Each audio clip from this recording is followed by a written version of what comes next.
paz do Senhor, eu sou a Areta. A paz do Senhor, eu sou a Elisete. A paz do Senhor, eu sou Débora. A paz do Senhor, eu sou a Kátia. E nós somos da Assembleia de Deus, Marcas do Evangelho, igreja situada aqui em Cariacica, Espírito Santo, Brasil.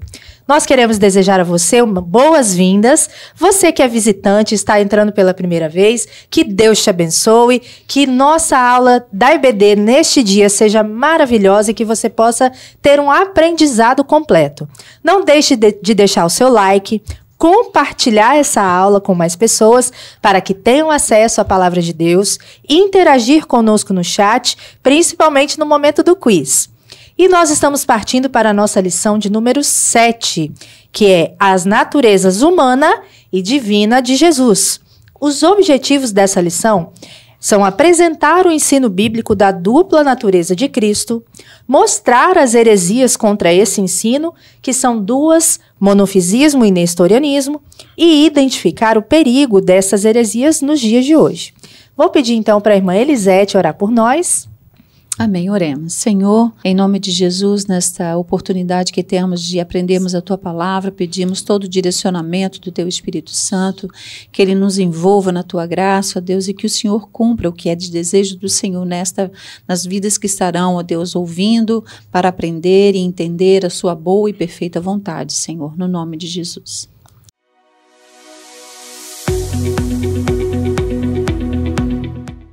Paz do Senhor, irmãos, eu me chamo Daiane. Paz do Senhor, irmãos, eu sou o Tiago. E hoje nós vamos fazer a leitura bíblica em classe. Eu vou começar pelo texto áureo. Dos quais são os pais e dos quais é Cristo, segundo a carne, o qual é sobre todos, Deus bendito eternamente. Amém. Romanos 9:5. E a verdade prática, Jesus é o eterno e verdadeiro Deus e, ao mesmo tempo, o verdadeiro homem. Amém. Eu vou fazer a leitura bíblica em classe. O primeiro texto se encontra em Romanos capítulo 1, versos de 1 a 4. O segundo texto, Filipenses capítulo 2, versos de 5 a 11. Romanos 1. Paulo, servo de Jesus Cristo, chamado para o apostolado, separado para o evangelho de Deus, o qual antes havia prometido pelos seus profetas nas santas escrituras, acerca de seu filho, que nasceu da descendência de Davi, segundo a carne, declarado filho de Deus em poder, segundo o Espírito de santificação, pela ressurreição dos mortos, Jesus Cristo nosso Senhor. Filipenses 2, verso 5. De sorte que haja em vós o mesmo sentimento que houve também em Cristo Jesus, que sendo em forma de Deus, não teve por usurpação ser igual a Deus, mas aniquilou-se a si mesmo, tomando a forma de servo, fazendo-se semelhante aos homens, e achando na forma de homem, humilhou-se a si mesmo, sendo obediente até a morte e morte de cruz, pelo que também Deus o exaltou soberanamente e lhe deu um nome que é sobre todo nome, para que o nome de Jesus se dobre todo o joelho dos que estão nos céus e na terra e debaixo da terra, e toda a língua confesse que Jesus Cristo é o Senhor, para a glória de Deus Pai. Amém. Amém, glória a Deus. Amém.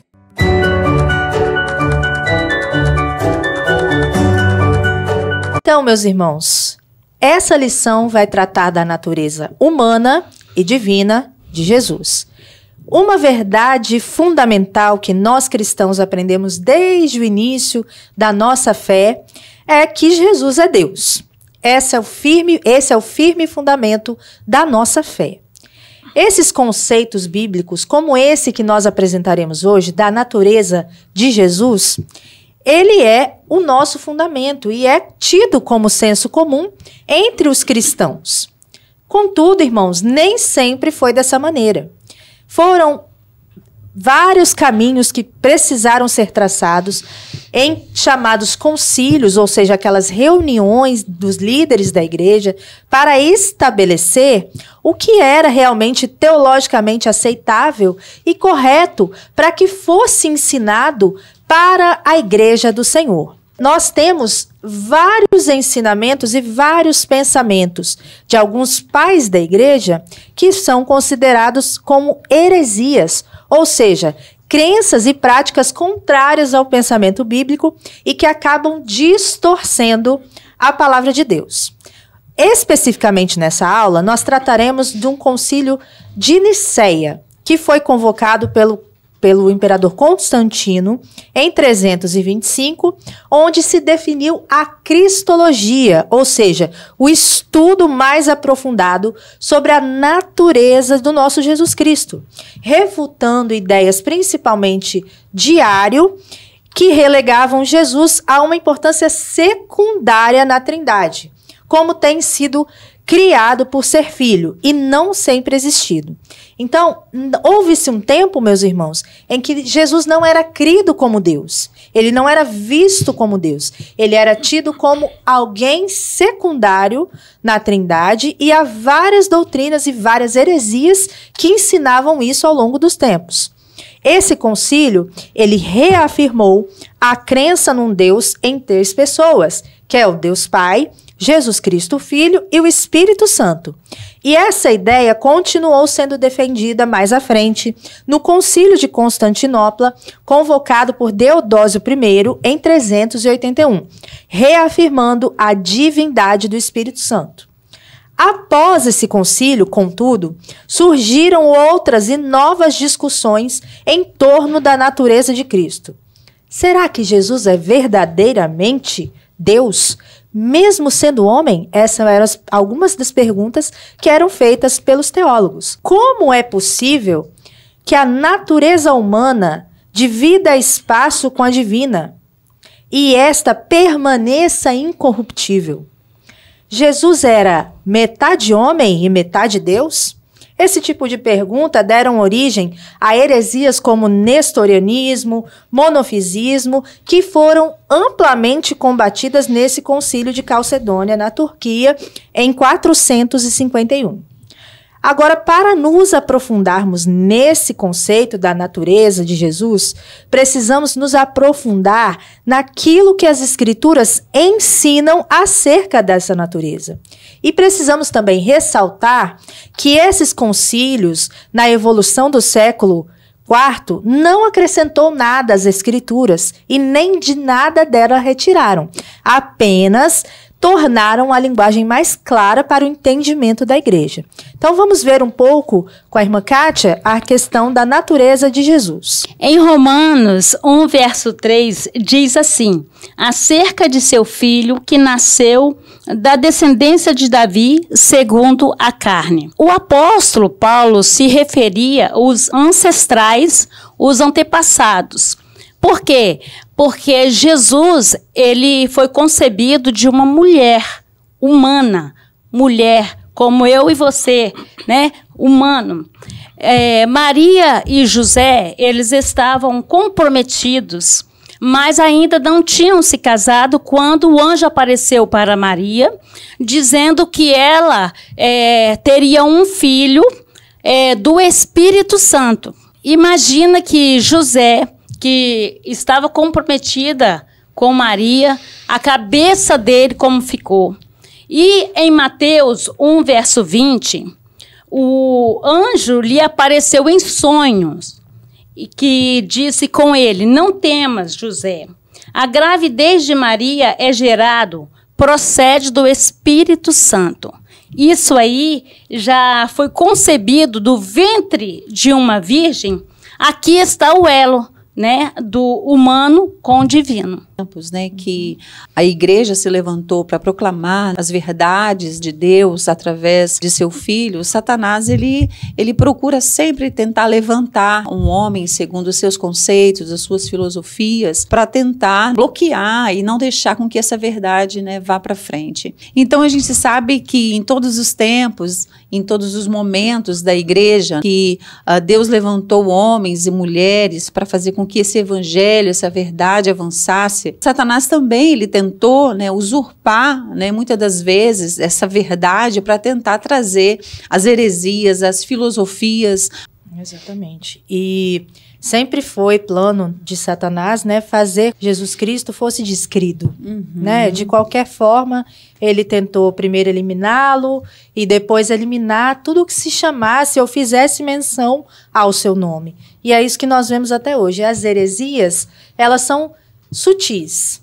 Muitas vezes não se percebe que está se ensinando uma heresia, né? É preciso ter um conhecimento profundo da palavra de Deus para que não se caia nas ciladas heréticas que Satanás até hoje tenta armar. Dando continuidade a esse ensino bíblico sobre a natureza de Jesus, nós vamos ter aqui a passagem de Filipenses 2, versículos 5 e 6, que fala: de sorte que haja em vós o mesmo sentimento que houve também em Cristo Jesus, que sendo em forma de Deus, não teve por usurpação ser igual a Deus. Essa passagem, assim como a passagem de Romanos 1, versículos 3 a 4, ela é uma parte de um antigo hino cristológico, cantado pelos cristãos primitivos. Essa passagem ela foi e é ainda muito utilizada pelos heresiarcas para tentar distorcer as doutrinas fundamentais do cristianismo a respeito da dupla natureza de Cristo. O ensino bíblico da dupla natureza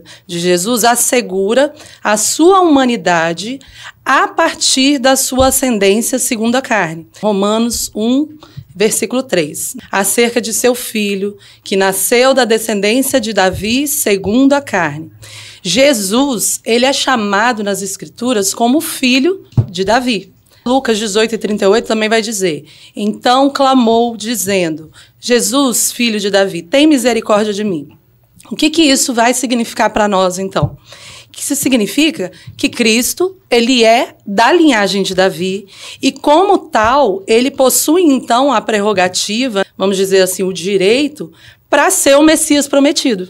Haja vista que a profecia ela vai dizer que o Messias ele seria descendente de Davi. Isaías de 11, 1 a 4. E, além disso, as Escrituras elas também revelam que Jesus ele se esvaziou da sua glória para cumprir o propósito de habitar corporalmente nesse mundo aqui na condição humana de Cristo, em se abster, né, de seus direitos de cumprir a vontade do Pai. Então, nós precisamos ter isso muito firme nas nossas mentes para entender que, embora Jesus sendo Deus, ele não usou as prerrogativas da glória inerente à sua divindade.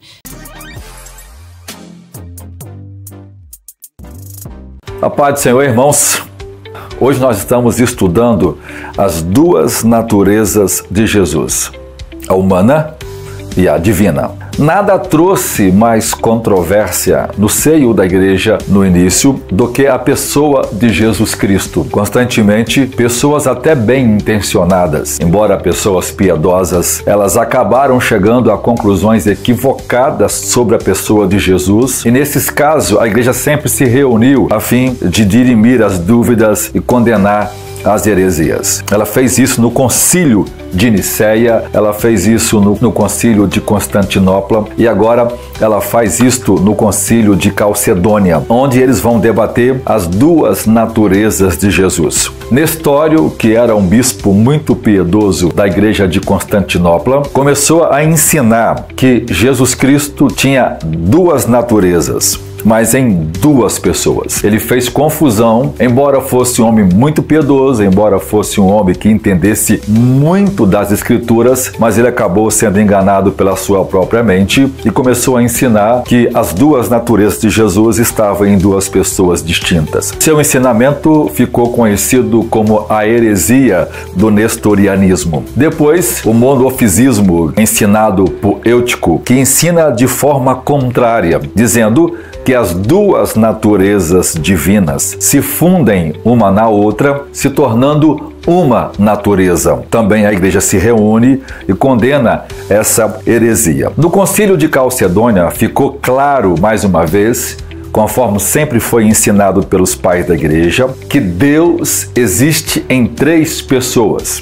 Cada uma dessas pessoas são plenamente Deus. E Deus é um só. Então vejam, Jesus é uma pessoa sui generis. Não existe outro como ele. Jesus tem duas naturezas. É uma só pessoa com duas naturezas. Jesus tem uma natureza divina e uma natureza humana. A sua natureza humana nasce no ventre de Maria. Quando o Espírito Santo gera Jesus humano, a natureza divina vai habitar junto com a natureza humana, de tal forma que Jesus cresce e se torna plenamente homem e continua plenamente Deus, sem confundir as naturezas e sem separar as substâncias. Ou seja, como homem, Jesus aprendeu, Jesus cresceu, Jesus teve fome, sono e cansaço.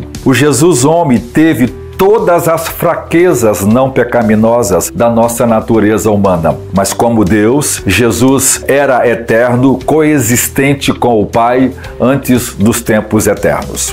Ou seja, Jesus tinha duas naturezas. Quando ele estava na terra e na encarnação, aquilo que os teólogos chamam de kenose, ele abre mão de usar o seu poder divino sem que esse esteja debaixo da vontade do Pai, porque essa era a condição da encarnação, dele abrir mão de seus poderes divinos. Filipenses 2, o hino cristológico mostra muito bem isso, que ele não usurpou o ser igual a Deus, embora fosse, mas ele esvaziou a si mesmo. Quando ele se esvazia, ele abre mão desses poderes divinos, embora não deixe de ser Deus, para poder se humilhar como homem e submeter completamente à vontade de Deus. Então, nós temos uma pessoa e duas naturezas. Jesus ainda hoje tem uma natureza humana, ele é verdadeiramente homem, com todos os atributos de um homem glorificado, como nós seremos no futuro. E Jesus também é Deus, o mesmo Deus que é um com o Pai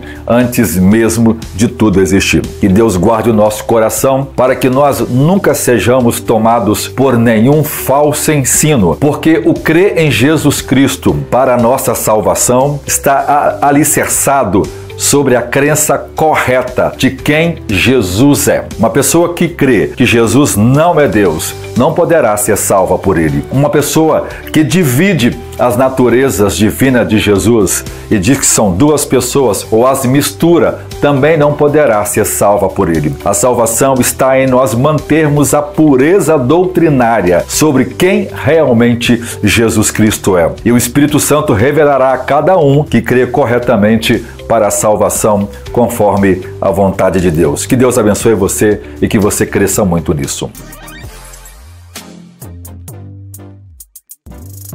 Tendo claro esse conceito, que a própria palavra de Deus declara que Jesus é da descendência de Davi segundo a carne e filho de Deus em poder, nós temos a conclusão de que Jesus carregava em si ambas as naturezas, a humana e a divina, sem que uma se dissociasse da outra, sem que uma anulasse a outra de forma alguma e sem que uma danificasse o poderio da outra, como poderia se pensar que talvez Jesus se tornaria corrupto por habitar em forma corruptível, no corpo, na carne.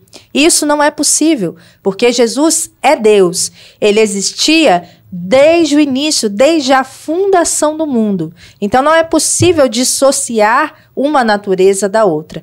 Contudo, o ser humano, e como a irmã Elisete colocou no início, Satanás, colocando ideias tortas, colocando algumas coisas na mente do ser humano, para realmente distorcer ou desautorizar o ministério de Jesus, ou colocar na cabeça dos teólogos que talvez Jesus não fosse esse poder todo que ele se autodeclarava, a gente vê isso a escritura inteira, né? Os fariseus questionando, Jesus, tu se chamas filho de Deus, quem és tu?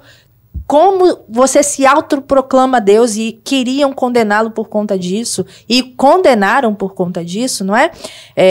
Então nós vemos aí que Satanás vem colocando ideias heréticas para desautorizar esse ministério de Jesus. E aí nós vamos entrar em algumas heresias específicas, com a irmã Kátia, que vai responder agora para nós. Quem foi, irmã Kátia? Nestório. Então, quem foi Nestório? Ele foi um bispo, né, de Constantinopla entre 428 a 431. Nestório, ele discordava com Cirilo de Alexandria, que titulou Maria como mãe de Deus. Ele não concordou com esse título, ele sugeriu que fosse mãe de Cristo, que realmente, né, Maria é mãe de Jesus humano e que é Deus. Maria foi a ponte, o canal que Deus usou para trazer Jesus encarnado a este mundo para a salvação da humanidade. A maior preocupação dele, nesse caso, e com razão, era com o arianismo. Fica claro aqui a intenção de retirar a divindade do Senhor Jesus Cristo e fica claro também a intenção de dar a divindade a quem não tem nenhuma autorização e não tem nenhuma participação, talvez, na criação, né? Nós estamos falando de Maria. Maria é uma mulher extremamente abençoada, uma mulher escolhida, uma mulher agraciada, mas nada que ela recebeu vem dela própria. Sim. Ela foi agraciada, a graça veio de Deus. Exatamente. A escolha foi Deus quem fez. Ela não tinha méritos. Ela era uma menina, ela era uma jovem ali, serva do Senhor, escolhida para servi-lo, que disse sim ao propósito de Deus. Mas ela não tinha participação na criação, ela era humana.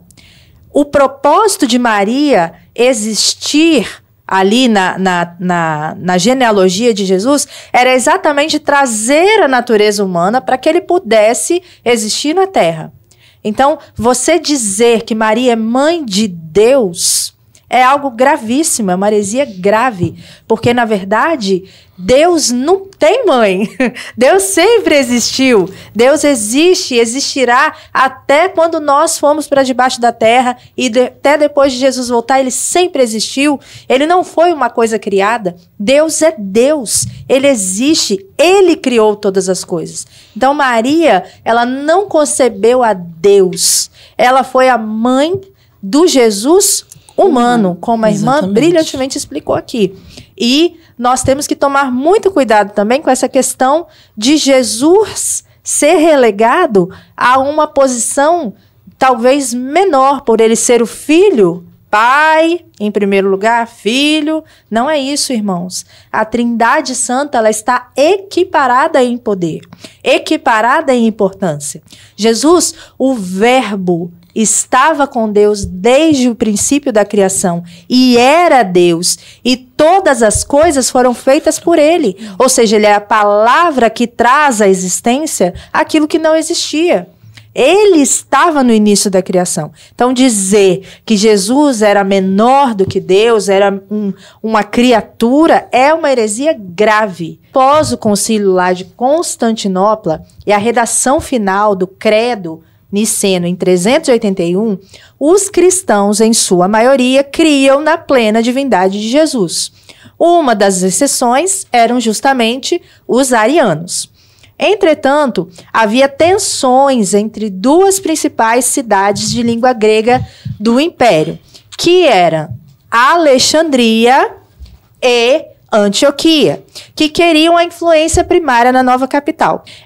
Capital Constantinopla, uma nova capital, ali moravam os imperadores, e essas duas cidades, Alexandria e Antioquia, brigavam ali para ver quem teria maior influência. E a cristologia em Antioquia enfatizava a humanidade de Jesus, e como ele também poderia ser Deus. Já em Alexandria, a ênfase era na divindade de Jesus e como ele poderia ser humano. As questões que permeavam as discussões entre a Antioquia, os cristãos em Antioquia, né, e os cristãos em Alexandria, era acerca da radical diferença entre Deus e a criação. Deus é infinito, onipotente e incriado. Já a humanidade faz parte da criação, finita, temporal e limitado. Como poderia, então, essa era uma questão que permeava os pensamentos da época, como pode ser, então, que o incriado e o criado coexistissem em uma pessoa? Havia um bispo de Laodiceia chamado Apolinário. Ele foi deposto e condenado no Concílio de Constantinopla porque ensinava que Jesus assumiu um corpo humano, mas não se tornou completa e verdadeiramente humano, porque a mente dele ainda era a mente de Deus. E essa heresia foi denominada na época de Deus num corpo. Então é como se Deus usasse um corpo como invólucro, como um receptáculo. E Antioquia se opôs veementemente a esse ensino de Apolinário, uma vez que defendia a plena e verdadeira humanidade de Jesus. E suspeitavam que havia cristãos em Alexandria que simpatizavam com o Apolinário. E aí eles fizeram uma manobra para que esse Nestório ele fosse eleito para o cargo de arcebispo em Constantinopla. Ou seja, ele vai ser pastor de ninguém mais, ninguém menos do que o imperador. Então, Nestório, apesar dessa posição bíblica teologicamente correta em relação à idolatria de Maria e o refutamento dos argumentos de Cirilo de Alexandria, ele foi acusado pelos alexandrinos de negar a divindade de Jesus Cristo. Por quê? Porque ele defendia que Jesus tinha duas naturezas. Eram duas pessoas distintas. O Filho de Deus e o Filho de Davi. E o que acontecia? Qual o problema desse pensamento? Isso faz com que Jesus seja uma personalidade corporativa e não uma só pessoa. Segundo Nestório, como a substância divina e a humana são radicalmente diferentes, elas não poderiam se unir em uma só pessoa. Então, segundo ele, Jesus era duas naturezas e a unidade entre elas vinha da coordenação absoluta de suas vontades. Era a união de duas vontades, como se fosse num casamento, uma união mística. Só que o problema dessa visão, meus irmãos e minhas irmãs que nos ouvem, reside no fato que a cristologia de Nestório dividia Jesus em duas pessoas e negava a divindade como de o Logos eterno, a palavra de Deus, tivesse adotado o homem Jesus como mero parceiro. Certo? Então, segundo esses críticos, ser parceiro de Deus não faz de alguém Deus. E essa afirmação nestoriana foi considerada uma grande heresia pelo Concílio de Éfeso em 431.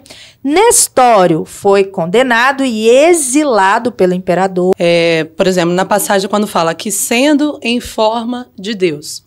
Essa parte ela vai falar de Jesus Cristo afirmando que ele era em forma de Deus, ou seja, ele tinha a natureza divina, sendo Deus em essência. E os gregos, eles tinham duas palavras que eles usavam para essa palavra forma. Uma iria se referir à mera aparência, uma aparência externa, como uma miragem, por exemplo, quando você está no deserto, que você vê algo e aquela imagem se transforma na água, por exemplo. Mas é uma aparência externa, porque o que de verdade tem ali é o deserto, não tem a água. Mas a outra palavra, que é, na verdade, a palavra que é de fato aplicada nesse texto, que é a palavra morfê, ela significa que a aparência, ou seja, a configuração exterior, o aspecto do objeto é a verdadeira revelação, ou seja, a manifestação do próprio objeto. Resumindo, ela aparenta ser e é, na verdade. Então, a forma, ela vai participar aqui da realidade, assim a realidade se revela na forma. Então, não é algo superficial, mas é uma parte fundamental da realidade daquele objeto. No caso aqui, nós estamos falando não de um objeto, mas nós estamos falando de Cristo. Então, quando nós olhamos para Cristo, nós estamos vendo a verdadeira essência do que ele representa, né? Que sendo em forma de Deus. Cristo é o morfeteu, a verdadeira e plena expressão ou revelação de Deus. Ele é a revelação de Deus. E essa revelação, ela não tem como ser explicada por nenhuma categoria humana. Não é possível explicar que Jesus é Deus sem a revelação do próprio Deus. Se Deus não nos revelar, não revelar, é impossível explicar isso. Portanto, Paulo vai falar aqui em Filipenses de Cristo Jesus como sendo ou subsistindo em forma de Deus. E não que Jesus é na forma de Deus. Paulo aqui, ele está se referindo ao status de Cristo antes da encarnação. O apóstolo, ele está sendo aqui muito claro no ensino das duas naturezas, da dupla natureza de Cristo, a humana e a divina em uma só pessoa. Então, esse termo grego aí, morfê, ele é usado por Paulo, sendo na forma de Deus, ele indica a essência imutável. Portanto, ele jamais deixou de ser Deus. Cabeça praticamente do monofisismo foi Eutico, né? Se levantou para trazer essa doutrina, essa heresia diante desta igreja que estava passando por um processo mesmo de intervenção política mesmo. Que havia uma disseminação política no meio da igreja, uma interferência política no meio da igreja. Depois que Constantino acabou se convertendo, entre aspas, e interferindo, vieram surgindo essas heresias. E não foi só ele que trouxe essa doutrina do monofisismo. A gente tem Dióscoro, que foi um patriarca de Alexandria, considerado por muitos como até mesmo um dos primeiros monofisistas. E também temos Severo de Antioquia, que defendeu que Jesus só tinha uma natureza, a divina. Também teve João Filopono, um filósofo, que apoiou a ideia que Deus, que Jesus e o próprio Deus, a natureza, tanto humana como divina, eram três seres separados. Então, em todos os tempos, essas pessoas se levantaram para tentar fazer com que a igreja avançasse, o evangelho avançasse, mas a gente sabe que o Deus na qual levantou a Cristo como homem, como Deus, e o próprio evangelho de João diz que ele, no princípio, era o verbo estava com Deus e o verbo era o próprio Deus, essa trindade, essa união hipostática que não se pode separar, mas são distintas. A gente sabe que nós temos que lutar nesses dias atuais, porque existem ainda pensamentos e pensadores que disseminam essas heresias de maneiras camufladas e disfarçadas para tentar ludibriar muitos cristãos. A gente vê desses irmãos, até no início, eram cristãos sinceros, buscavam realmente a revelação da palavra de Deus. Colocaram política, colocaram posições, cargos, talvez até o próprio ego mesmo, conceitos, acabaram deixando a palavra de Deus de lado. Então, tudo que nós temos, tudo que nós ensinamos, tudo que nós entendemos como verdade, se ela não passar pelo crivo da palavra, ela precisa ser refutada, ela precisa ser lançada no mar do esquecimento. Então, nós continuamos nesse estudo, nos aprofundando um pouco mais sobre o gnosticismo, que é algo assim, uma doutrina que interpreta erroneamente o versículo de Filipenses 2,7, no qual há aquela questão de Jesus se esvaziar, se despojar, aniquilar-se a si mesmo.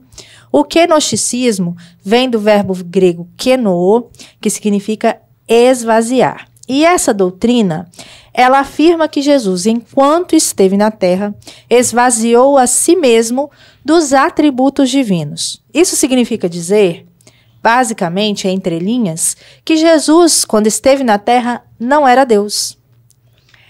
Essa é uma interpretação extremamente errada da Escritura, que afirma que Jesus deixou sua glória e poder no céu, para depois, quando voltasse, seria recuperada esse poder e essa glória. No que reside a heresia desse conceito do gnosticismo, meus irmãos? Ela reside no fato de que um Deus esvaziado de seus atributos divinos é menos que um Deus. Dizer que Jesus era menos que um Deus ou estava despojado, esvaziado de seus atributos divinos é declarar que seu sacrifício na cruz foi ineficaz, uma vez que somente Deus poderia oferecer um sacrifício perfeito que aplacasse a sua própria ira e justificasse o homem de seus pecados. Ora, meus irmãos, um sacrifício de um Deus despojado de sua própria deidade, de seus atributos divinos, seria um sacrifício ineficaz, ou seja, imperfeito. Desse verbo, que significa esvaziar, que surgiu o verbo kenosis, o termo, no caso, kenosis, Quer dizer, aquilo do que Cristo se despojou, quando ele foi feito homem, não é exatamente a sua natureza divina. Isso é indissociável. Ele se despojou da glória que possuía por direito na sua pré-existência. Em João 17,5, ele diz assim: e agora glorifica-me, ó Pai, contigo mesmo, com a glória que eu tive junto de ti antes que houvesse mundo. Então, esse é o despojamento de Jesus Cristo. Ele se despojou dessa glória na qual ele já tinha no céu, a qual já era inerente ao seu ser. Por quê? Porque essa glória, ela resplandecia normalmente sobre a sua humanidade. E nós vemos esse resplandecimento de glória lá no Monte da Transfiguração, em Mateus 17, 1-8. Você vê ali os discípulos assustados e atemorizados com a transfiguração de Jesus. Imagina se ele andasse por aí transfigurado, demonstrando essa glória que era inerente ao seu ser e que estava com ele aqui na terra, mas andando no meio de nós, míseros pecadores. O que seria de nós, irmãos? Seremos fulminados, né? Contemplar essa glória, para nós não restaria nenhuma esperança. Então, despojar-se dessa glória era necessário para que ele pudesse aproximar-se de nós, pecadores, né? Então, ele preferiu se privar dela para recebê-la apenas junto ao Pai. João 8,50 diz assim: Jesus estava instando com os judeus justamente acerca dessa sua origem divina, de que ele era filho de Deus, sendo acusado de ter demônio. Então os judeus acusavam: Jesus, você diz que você é Deus, você tem demônio, você é só alguém como nós, você é próximo de nós aqui. E ele diz: eu não busco a minha glória. Há quem busque e a julgue. Então, ele despojou da sua glória para que Deus o glorificasse, para que Deus fizesse a obra através dele. E também nós temos lá em Isaías 53, que diz assim: quem creu em nossa pregação? E a quem foi revelado o braço do Senhor? Se enquanto Jesus estivesse na terra, ele tivesse revelado essa glória, talvez muitos tivessem uma postura diferente em relação a ele. Não é mesmo? Talvez até o tivessem honrado, talvez até o tivessem ouvido com mais atenção. E alguns, como a irmã colocou agora, talvez não tivessem nem sido salvos por conta do temor que essa glória gerava ao ser vista pelos homens. Então, o despojamento de Cristo, mais uma vez, o tornou acessível como homem aos pecadores que o rodeavam. E os que creram em Jesus, eles não creram nele por conta dessa glória. O mesmo Isaías vai dizer que ele era como raiz de terra seca e que não havia nele parecer e nem formosura e nem beleza alguma para que nos atraísse.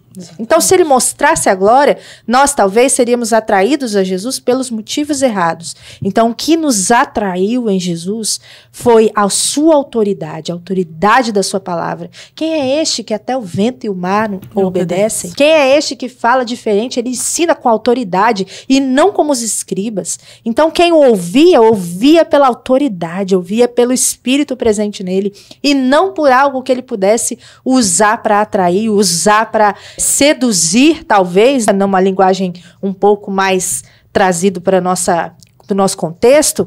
Então, Jesus realmente trabalhou no espiritual, com a autoridade que era outorgada. Ele não usou esse privilégio de ser Deus, de estar glorificado, da glória estar nele, para convencer o homem a crer nele.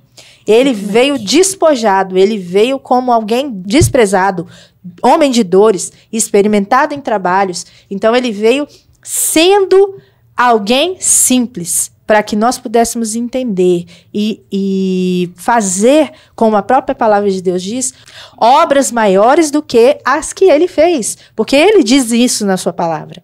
E ele diz isso por quê? Porque quando ele estava como homem, ele estava abrindo essa prerrogativa para o homem. Olha, eu estou fazendo tudo isso que eu estou fazendo como homem. E vocês, como homens, como seres humanos, em meu nome farão estas obras. Em meu nome vocês orarão e as pessoas serão curadas. Em meu nome as pessoas receberão a salvação. Em meu nome os mortos ressuscitarão, porque o poder vem dele.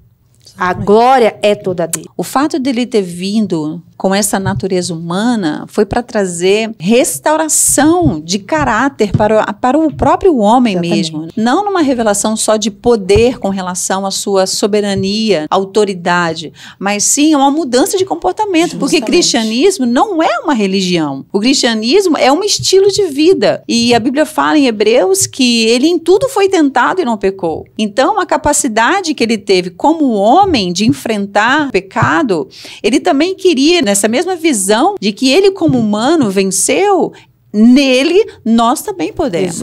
Se a gente for observar o fruto do Espírito, nada mais é que o componente necessário, o princípio ativo necessário de um remédio para mudar o caráter do homem. A natureza humana de Jesus nada mais é para trazer uma visão para o homem do biotipo de homem que Deus quer para nós, segundo o caráter de Cristo, crescendo de glória em glória, sendo transformados por essa natureza humana do que ele deixou como exemplo. O catolicismo romano, ele adotou esse termo Mãe de Deus, e a popularidade, as pessoas gostaram desse nome e permanece até o dia de hoje.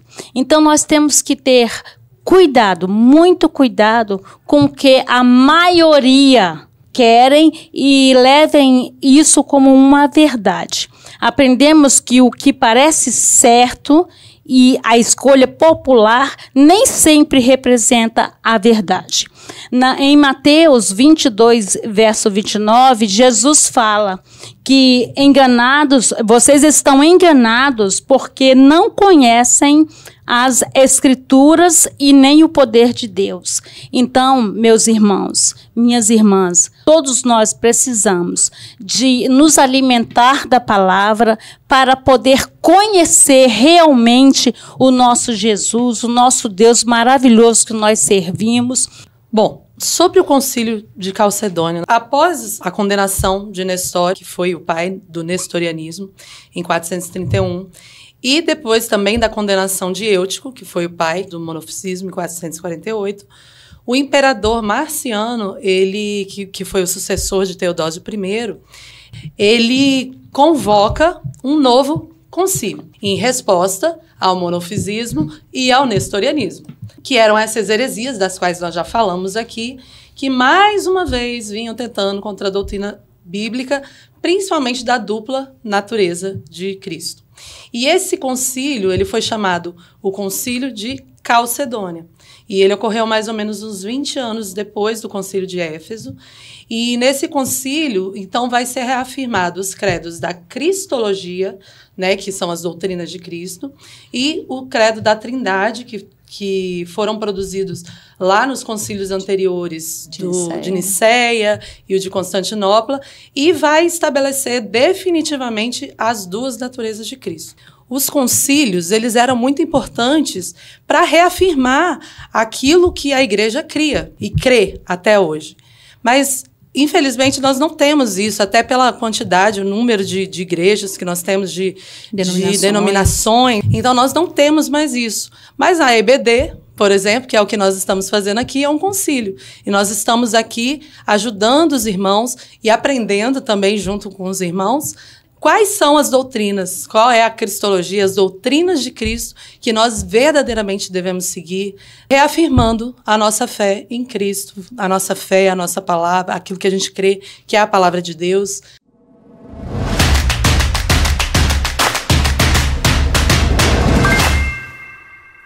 A paz do Senhor, irmãos, eu me chamo Tainara e hoje nós iremos conhecer o credo da Calcedônia ou credo de Calcedônia.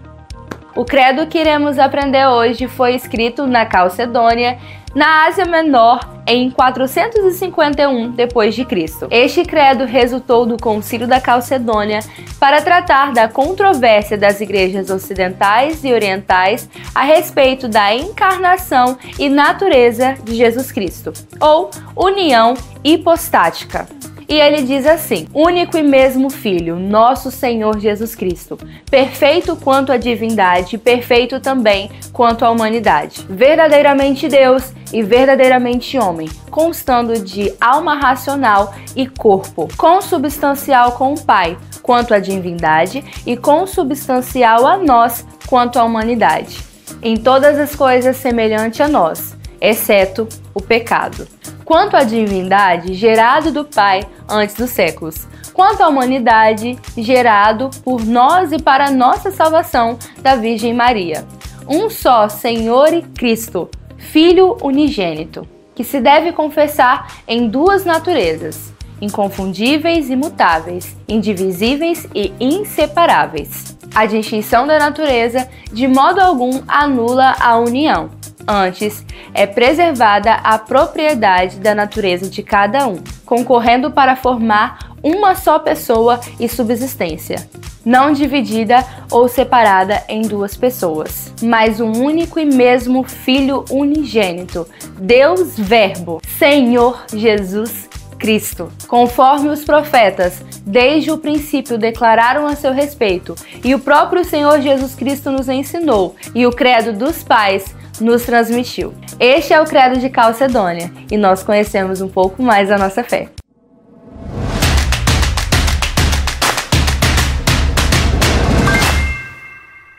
Então, meus amados irmãos, estamos chegando ao final da nossa escola.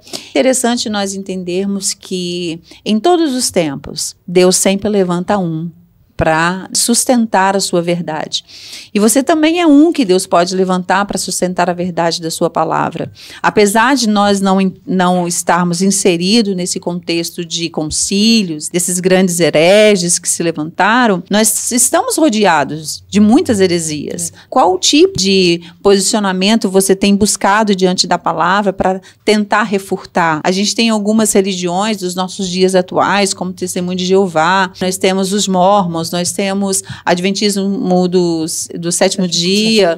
Então, nós temos várias religiões. O que você sabe dessas religiões para você refutar, para você combater e para você trazer a verdade à tona? Que você firme isso no seu coração, de buscar o conhecimento, conhecer essas verdades dessas religiões que, de uma maneira sutil, muitas das vezes, enlaçam até mesmo entes da nossa própria família mesmo. Então, que você possa buscar no Senhor todo direcionamento e favor de Deus, na humildade, na simplicidade, sabendo que somos dependentes do Senhor para todo e qualquer conhecimento da palavra, porque se não for o Espírito Santo a acender essa verdade dentro de nós e revelar a nós não alcançaremos nenhum objetivo. Como diz a palavra de Deus em Oséias 4:6, o meu povo perece e continua perecendo por falta de conhecimento.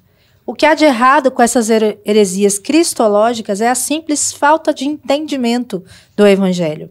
Às vezes são sutis, são heresias sutis, são conceitos sutis, mas que são destrutivas para a fé. Mas uma verdade que nós não podemos deixar de mencionar neste dia é que nem tempos, nem conceitos, nem doutrinas, nem concílios poderão destruir ou edificar algo além do que Cristo, que se fez homem, deu-se em sacrifício por nossos pecados para reconciliar-nos consigo mesmo e nos tornar participantes da glória que está destinada no porvir. Então fique neste dia com esta realidade, com esta verdade, com esta esperança. Amém, queridos irmãos. Eu queria convidar você agora para aproveitar esse momento que estamos aqui para ofertar essa obra. Nós estamos com um grande empenho de adquirir o espaço a qual nós estamos cultuando ao Senhor. Você tem toda a liberdade de ofertar e ser também um dos participantes dessa grande campanha dos 1000 valentes. Você pode ser um deles. Então, meus irmãos, você tem toda a liberdade de ofertar e ser generoso na sua oferta também, porque Deus ama aquele que oferta com alegria. As muitas gerações rendidas em louvor, cantando ao Cordeiro uma canção. Os que em ti se foram e os que hão de crer, cantando ao Cordeiro uma canção. Teu nome é o mais alto, teu nome é o maior, teu nome é sobre todos os tronos e domínios, governos e poderes. Teu nome é sobre todos.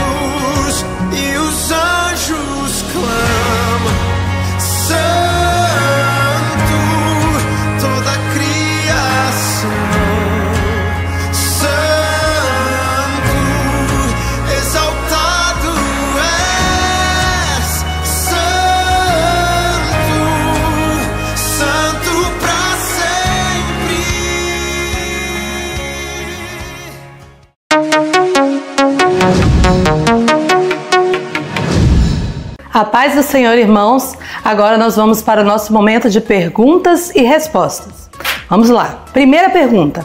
De acordo com a doutrina bíblica, podemos afirmar que Jesus Cristo, letra A, existiu na Terra em duas pessoas separadas, uma humana e uma divina. Letra B. Quando existiu na Terra como homem, foi impedido, ou seja, não usou os atributos e prerrogativas da sua deidade. Letra C. Teve suas naturezas, humana e divina, fundidas em uma só natureza híbrida, não sendo totalmente Deus nem totalmente humano. E letra D. É declarado da descendência de Davi, segundo a carne, e filho de Deus em poder, conferindo-lhe natureza 100% humana e 100% divina. Tempo na tela.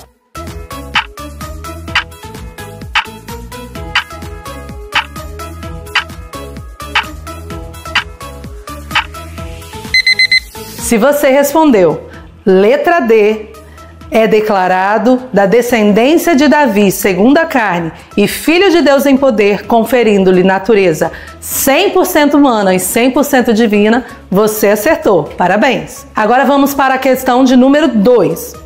Quais dessas são doutrinas heréticas, contrárias ao ensino da dupla natureza de Jesus? Letra A, cristologia e subordinacionismo. Letra B, nestorianismo e monofisismo. Letra C, mariolatria e cristocentrismo. E letra D, nenhuma das anteriores. Tempo na tela.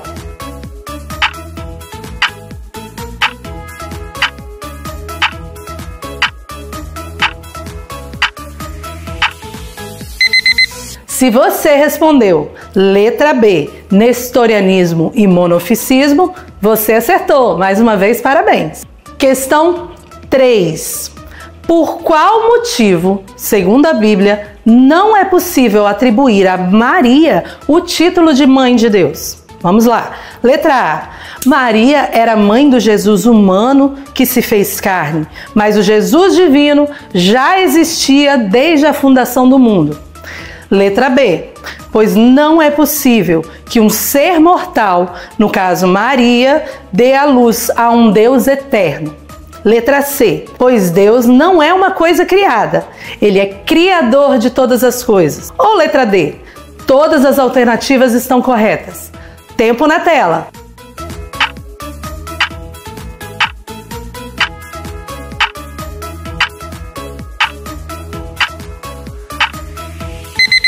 Se você respondeu letra D, todas as alternativas estão corretas, você também acertou. Parabéns! Encerramos agora o nosso momento de perguntas e respostas e podemos voltar para a nossa aula.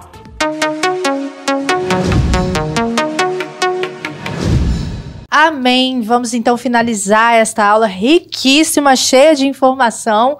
Vamos pedir a irmã Kátia para orar por nós. Senhor, meu Deus, eu quero, Senhor, te agradecer por esses momentos que passamos aqui, Senhor, aprendendo a Tua palavra, que o Senhor primeiramente ministrou em nossos corações e sei, Senhor, que o Senhor está, Senhor, falando aos corações daqueles que assistiram, Senhor, essa aula que foi tão rica, Senhor, e poderosa.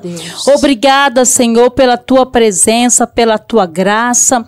Senhor, agora nós vamos despedir, Senhor, e eu quero pedir uma bênção para todos que estão nos assistindo, Senhor. Abençoe, Senhor, os lares, Senhor, as pessoas que foram edificadas através da Tua palavra. Continue abençoando, Senhor.